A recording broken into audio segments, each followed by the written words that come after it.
It's the next hadith.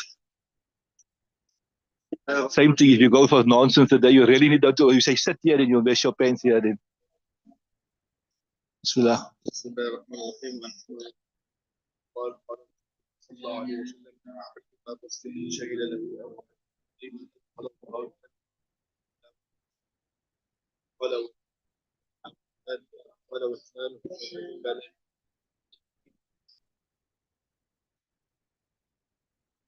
Right, I told you just two hadith, you look at it in conjunction.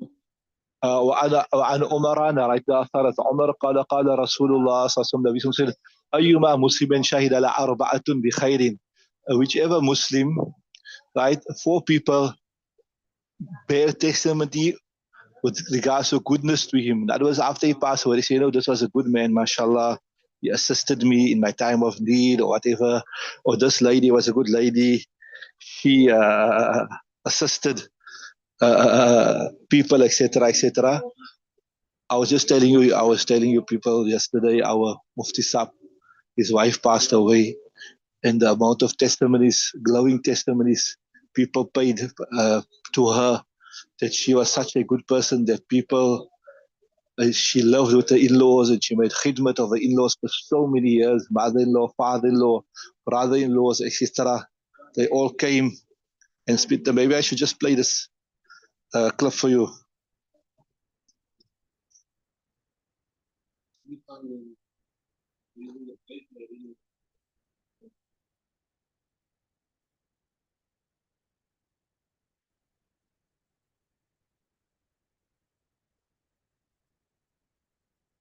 So we must make it our effort that we must make it a point to see that we are good in our life, so that when the day we are not there, people can bear testimony of goodness. So us, just listen to this here. So strong, but understand very excited. And Aadiel and the two daughters from the house, they like they shocked. Because the wife was bedridden, but she still commanded from the bed, like do this, do that, get ready for Ramzan, this, all that. Now listen to this part. Yeah, definitely. I'll tell everyone, you little treatment. That's what Mufti Sahib's wife. Remember my ta'alluq from 1987 with them. And I remember from that time, that's before that, looked after mother-in-law, father-in-law, brother-in-laws. And then every student and every mehman acting that house. And never ever up till today, every second meet is 10, 15, 12, 20 people eating. But Hussein himself, his sisters, when they come there, they come with their family, 15, 20, just come and camp there. How one word of utterance he will prepare for all of them. So you others, stay Jannati. Allah Ta'ala best what beautiful days too. You two make special dua for. So you see what I'm speaking about? This is our Ustad of Mufti Ibrahim Salaji's wife, how much khidmat she made for her in-laws, and not only for the in-laws, even for the in-laws' children, Mufti Sahib's brothers, sisters, they will all come to the house. So Allah Ta'ala make us from those people, inshallah. Allah Ta'ala make us from those people. That the day we leave the dunya, people must, because antum shuhada'ullah fil ard. There's it clear in a hadith. Antum shuhada'ullah fil ard.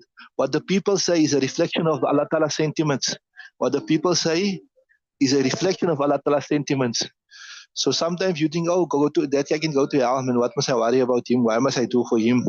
But if you good to people, and we're not saying you must go to something which is takhlifu ma'ala, you talk something that you can't really handle.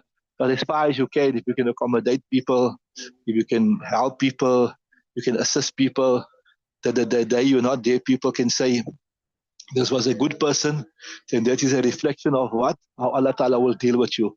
There is it. Shahida law arba'atun bi khairin. That if four people witness for goodness, then adkhalahu Allah al-jannata. Allah Ta'ala will enter that person to Jannah. So we said, kulna wa thalathatun. Ya Allah, if it's three people, Nabi Sallallahu said, okay, وَثَلَاثَةٌ قُلْنَا وَاثْنَانِ two people قال وَاثْنَانِ ثُمَّ لَمْ نَسْأَلُ عَنْ الْوَاحِدِ, and we will not ask with regards to one. Rawahu al-Bukhari, Imam Bukhari narrates this particular riwayat.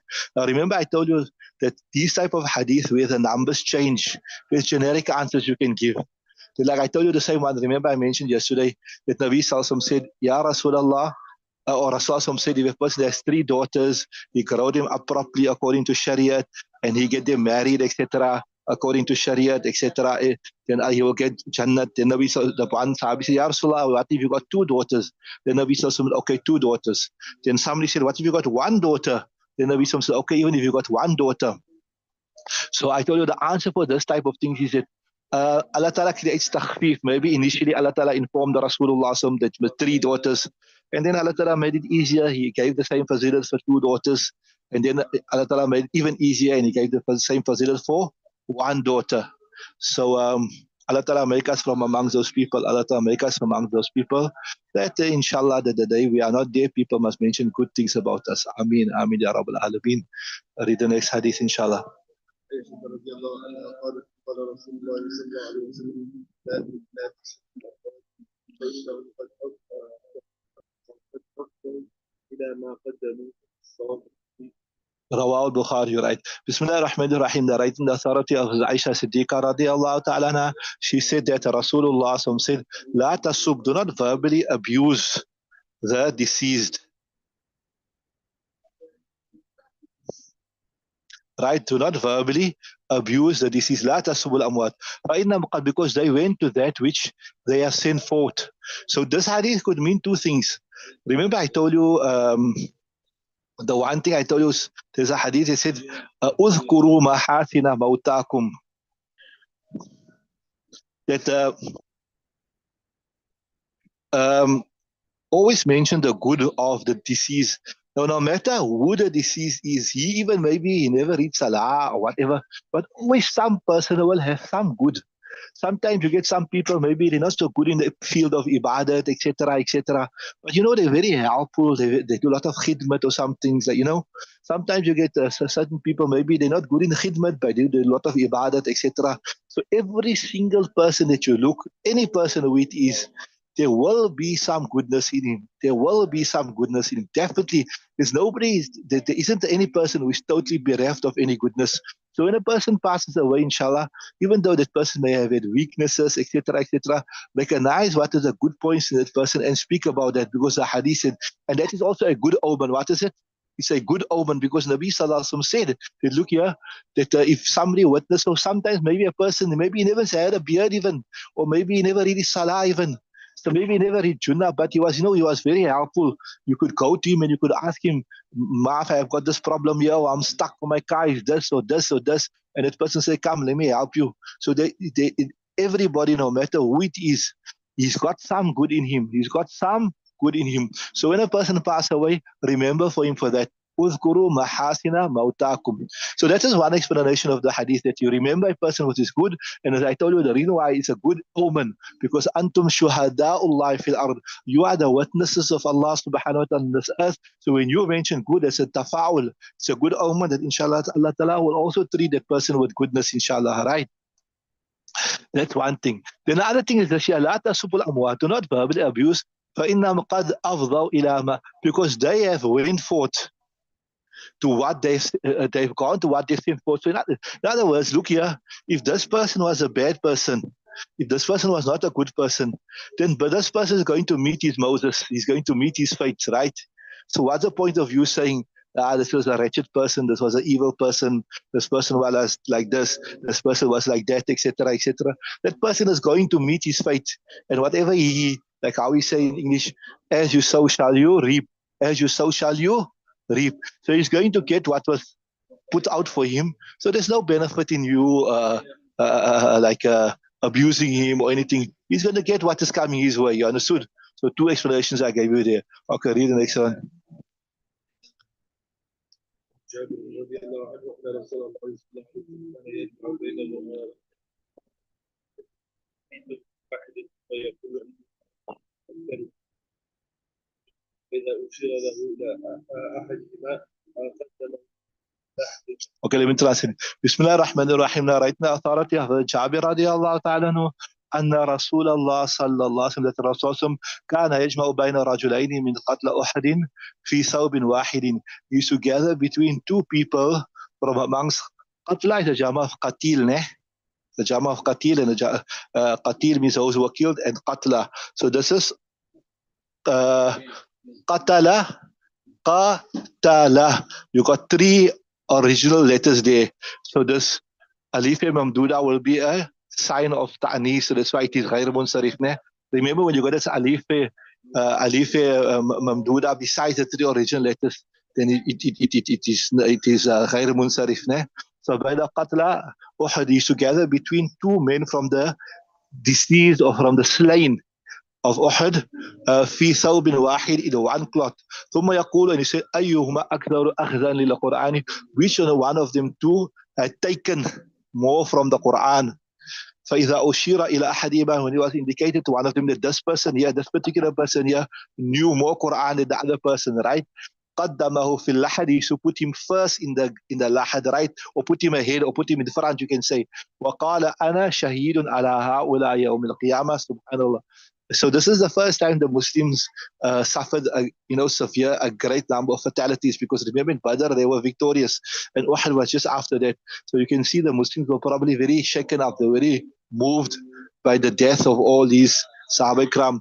So Nabi said, وَأَنَا قَالَ أَنَا شَهِيدٌ عَلَى هؤلاء يوم القيامة.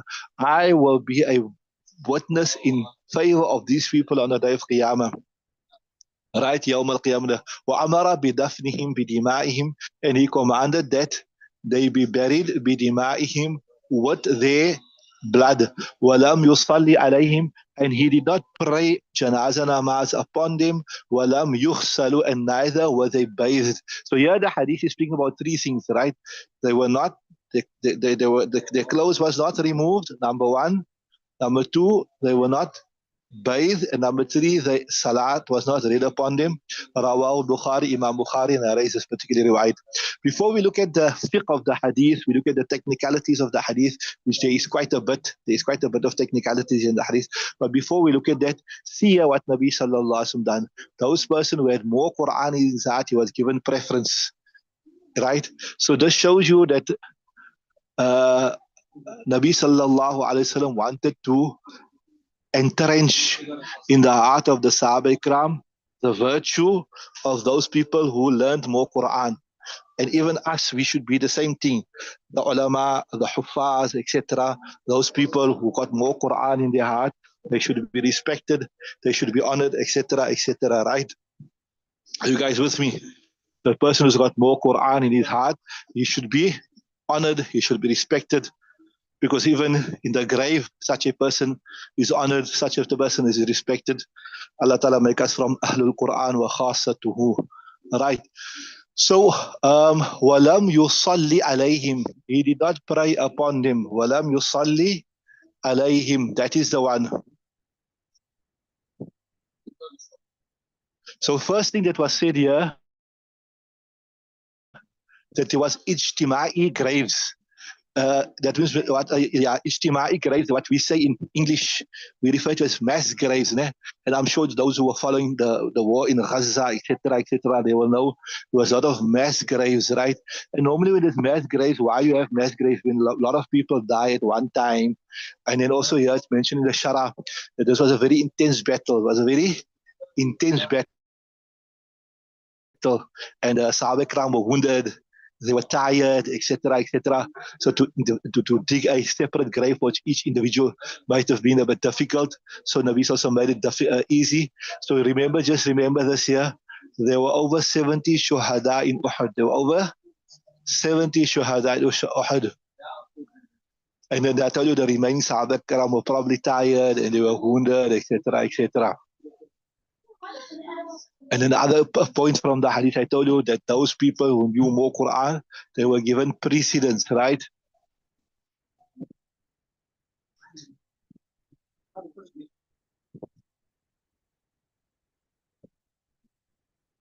So here they're saying also that we also, here the Shah is saying that we also today in our communities, Those people that busy themselves with the learning and teaching of the Quran, we should honor them.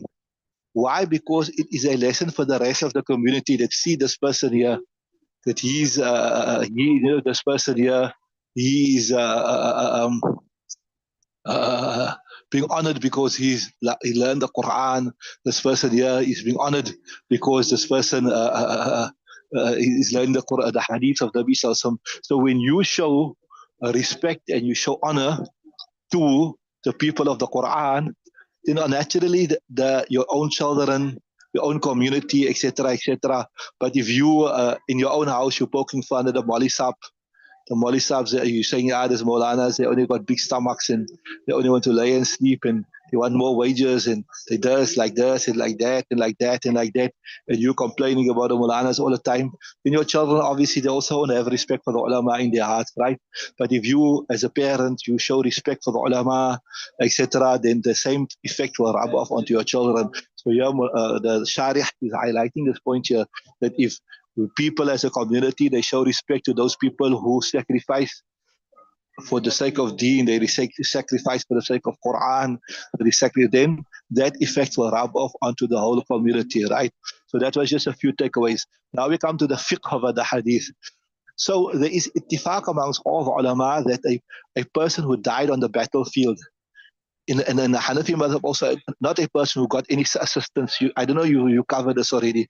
If a person, once salat time passes over a person, or he receives some medical treatment, he's still shaheed, but he's not in the technical shaheed sense of this word here. A person who dies on the battlefield before one salat time passes over him, according to the Hanafi madhab, he will not be bathed and he will not be shrouded. So we agree with the hadith, what is mentioned in this hadith, both aspects. And this is muttafaq alayh amongst all the ulama. But this one part we do not agree with this hadith. I'll give you the reasons. Or I won't say we won't agree. We agree with the hadith. How can we not agree with the hadith? We agree with the hadith, but there's one part of the hadith we don't make amal upon, and I'll give you the reasons why. And that is, we say that even the shuhada, you have to read janazah namaz upon them. Even if they are shaheed, and that you saw, even I'm sure the people of Gaza, etc., they probably also hear with the Hanafi madhab. I'm not sure what their madhab is, but we'll give you the reasoning now. Hazrat Imam Shafi rahimahullah ta'ala, Hazrat Imam Malik rahimahullah ta'ala, and Hazrat Imam Ahmad bin Hanbal, these three, Hazrat Imam Shafi, Hazrat Imam Malik, and Hazrat Ahmad bin Hanbal, they say like how the shaheed will not be given ghusl. There's no need for him to be, for salatul janazah to be on him. And this hadith here is the mustadal. This hadith here is the proof. Are you with me? So this is and I think another logical reason, I don't know if I read it here. They said it, look here, a shaheed is already forgiven. And I explained to you, I told you that janazah namaz is what is a prayer. What is janazah namaz? It is a prayer. And the shaheed is already forgiven. So what's the need to pray for him? Like how we say a small child is already, a small child dies in infancy, you don't make dua for him. Okay, you do it, the janazah namaz for him, but you don't say Allahumma fillahu, or like how you, an adult person or baligh person, you constantly making dua for that person, etc., etc. Here you don't have to, make janazah namaz because this person is already forgiven, is maghfur lahu. And I told you the Jamhur ulama, they say you don't have to make janazah namaz. It's quite interesting. It just came to my mind now. This point came to my mind. If you look in Gaza, they used to make janazah namaz, isn't it, on all the shuhada? So I wonder what madhab they are. But it's quite interesting that the Jamhur ulama, they say that you make, and this is a proof, lam yusalli alayhim. And the interesting thing is this hadith here, it says, Lam yusalli alayhim, that Nabi sallallahu alayhi wa sallam does read janazah namaz upon him. Imam Bukhari brought this riwayat in his kitab. Abu Dawud also, you will cover it, you will start Abu Dawud Shareef. Last year we were speaking about this kitabs, mashallah, Allah Ta'ala has blessed you, has honored you. This year you are studying this kitabs, Allah Ta'ala accept it. Before you were just hearing about Bukhari, you were, okay, Bukhari never do it, but you were hearing about Abu Dawud, you were hearing about Nasa'i, you were hearing about Ibn Majah. Allah Ta'ala has favored you. Allah Ta'ala has favored you, alhamdulillah. Allah Ta'ala accept. This year you're studying these kitabs. Allah Ta'ala accept it, inshallah. So the same riwayat, it comes in Bukhari Shareef, it comes in Abu Dawud Shareef, it comes in Tirmidhi Shareef, right? So you see it's like a strong which is a strong hadith, right? Then I was telling you the other proof, right? So the Imam now say there's another riwayat of Uqbat ibn Amir. What's the Hanafi's proof? There's a riwayat of Uqbat ibn Amir. And also appears in Bukhari Shareef.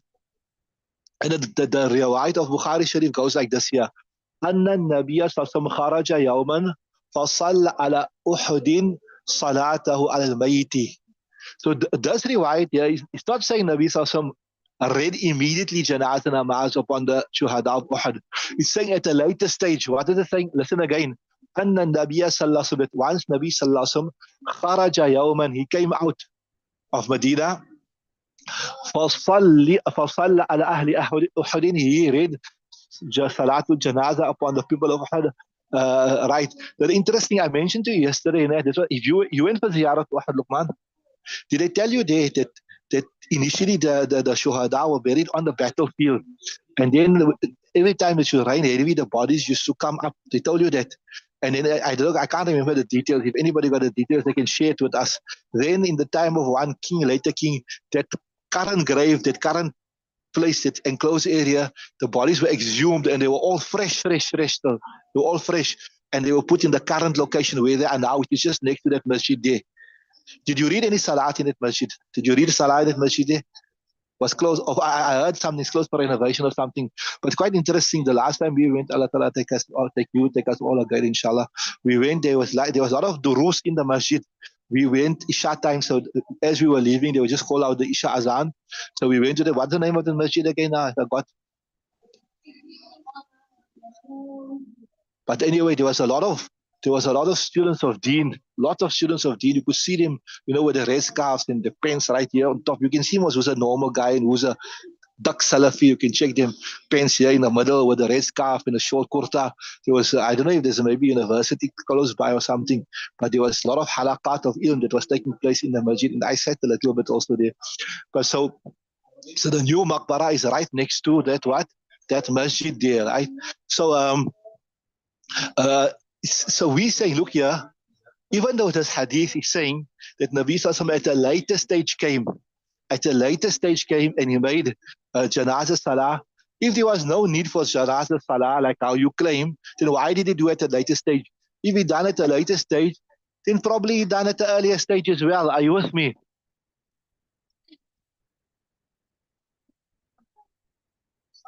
Then there's another riwayat of Sunan ibn Majah. And the riwayat of Sunan ibn Majah says that Nabi Sallallahu Alaihi Wasallam used to make janazah namaz on 10 people at a time. So in other words, he made 7 janazah namaz. He took 10 qatla Uhud and he read janazah namaz. He took 10 qatla Uhud and he read janazah namaz. If you visited the places, then this hadith has a different meaning. Look, man, am I right or wrong? If you imagine now, you saw that small mountain there, Jabal Rumat. Although they say that Jabal Rumat has gone much smaller because for 1400 years people are climbing on, off. So obviously the mountain is wearing thin. They showed you Jabal Rumat. It's just close to the masjid, right?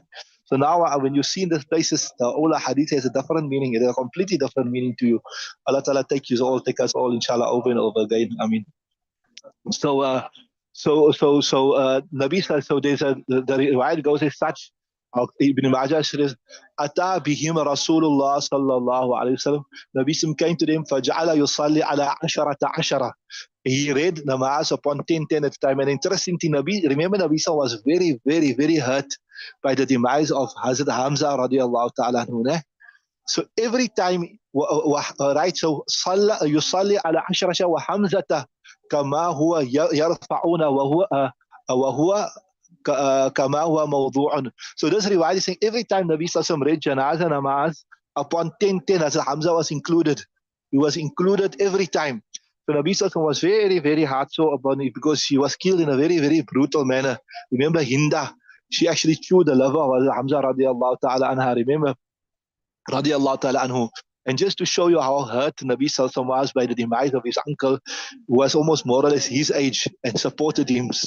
You people done in Qasas, remember when that one person came to Hamza and said, you see what your nephew is saying? He's saying some strange things.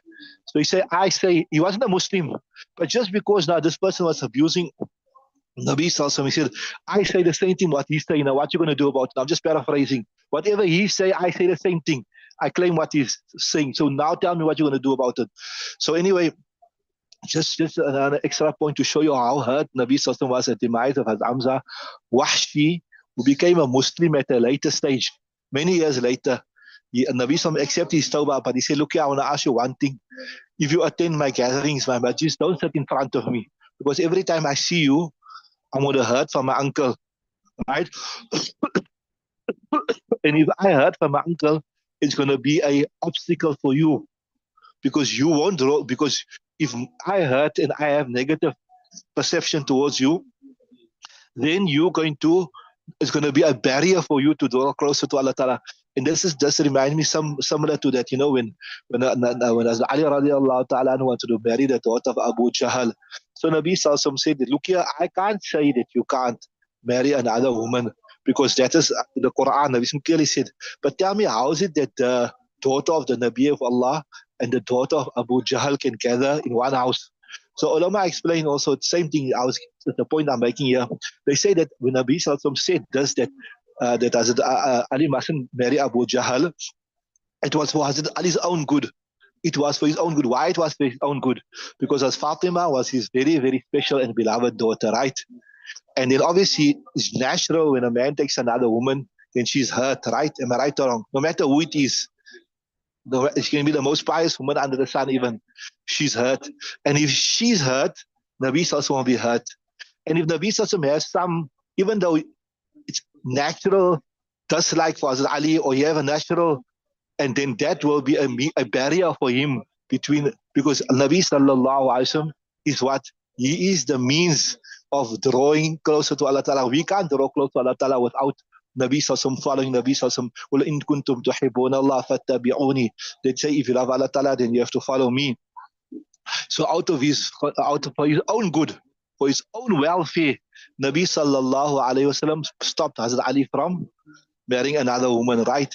And also, same thing here, Wahshi, for his own welfare, Nabi Sallallahu said, don't sit in front of me because when I see you, I'm going to think about the brutal manner in which my uncle was killed. Although Hazrat Wahshi, he threw the spear, but Hinda chewed his liver, right? But anyway, the main thing, the relevance of this hadith here is this, that the Nabi Sallallahu read namaz on 10:10, and every time as Hamza was there, so Nabi Sallallahu was, because he was deeply moved by the demise of Hazrat Hamza radiallahu ta'ala anhu. Then there's a Marasir Abu Dawud. You know the Abu Dawud Shareef, I don't know if your people's copies got here, but at the end of Abu Dawud is a Marasir. You know what is Marasir? Mursal Riwayat. Remember, people done Mursal Riwayat is where the Sahabis men left out. It's, Nabi Sallallahu name is left out. Just what you call it, the Sahabi narrates directly, or rather the Tabi narrates directly from the Nabi Sallallahu, right? That's Mursal. So there's a Marasir Abu Dawud, which is a separate kitab. It's normally compiled at the back of Abu Dawud Shareef. There's a riwayat in Marasir, which also says that Nabi Sallallahu Alaihi Wasallam performed janazah namaz upon the deceased of Uhud. Okay, so we just have to give the answers now here. All that remains here now is the answers to this hadith here. Nana Nazim is here, so we will do that inshallah. Tomorrow we'll give you the answers to this riwayat. Because remember, this riwayat got clearly there. What it says there, وَلَمْ يُصَلِّ عَلَيْهِمْ, that Nabi Sallallahu Alaihi Wasallam did not read salah upon them. So although we got our proof to say that Nabi Sallallahu did read, so what is the Sahabi saying here? That we will discuss tomorrow inshallah. So you can go to your next period. But subhanallah, Allah Ta'ala accept. Allah Ta'ala make it a means of our forgiveness. Remember when we studied the hadith, etc., our first intention, as I told you, you study the hadith so that you can recite the durood every time the Nabi Sallallahu name is mentioned. That's on a higher level. But primarily, our first objective is for the pleasure of Allah Ta'ala. And the second objective is what? To practice. And the third, after practicing, the third objective is to go home and convey the message, implement it in our own homes, and teach our own family what we learn. And then, so ku anfusakum, save your own self. So anfusakum comes, you come and your family come there. Wa ahlikum, and your extended family. And then convey it to the broader community. So remember that now. One of the intentions is so we can recite Durud and Salam, but it's like a separate issue. But primarily, our intention is what? Our intention is our intention is to what you call it, to practice ourselves, go to our homes, practice to our family, and then to convey it to the broader community. Like, okay, not everybody is a alima.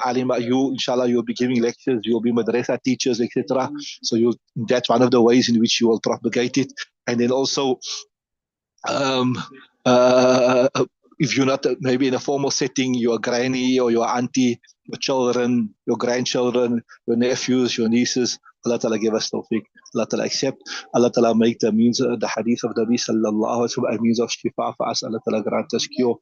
And also, like I told you, people, I'm requesting your special du'as to make dua that I can get strong, so that inshallah we can fast in the month of Ramadan. Already tentatively the doctor said that I can't fast, but inshallah if I get strong and if the stats improve, inshallah we'll try to fast, inshallah. So make special dua, inshallah. Bas.